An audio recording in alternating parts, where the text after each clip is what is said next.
Maintenant, commençons par un petit exercice amusant. Je vous invite à aller chercher une paire de souliers qui n'est pas la vôtre. Alors, je vous mets au défi. Prenez le moment, allez chercher une paire de chaussures qui n'est pas la vôtre. Je vous attends ici. OK, vous avez une paire de chaussures de quelqu'un d'autre. Excellent. Allez-y, mettez vos pieds dans ces chaussures et commencez à marcher dans les souliers d'un autre.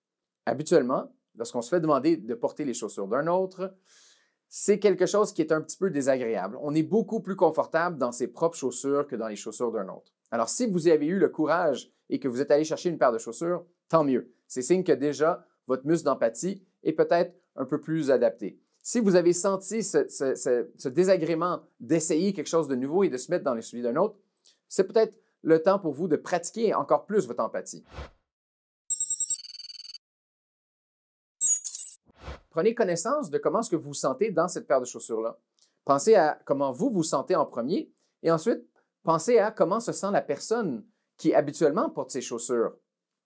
Et voilà, vous pourrez comparer, contraster les émotions que vous vivez avec celles de la personne qui porte habituellement ces chaussures-là.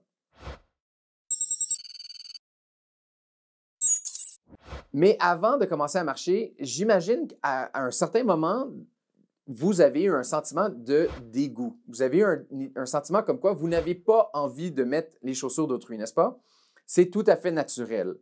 C'est en fait la raison pour laquelle j'aime faire cet exercice. Habituellement, lorsqu'on se fait demander de porter les chaussures d'un autre, c'est quelque chose qui est un petit peu désagréable. On est beaucoup plus confortable dans ses propres chaussures que dans les chaussures d'un autre.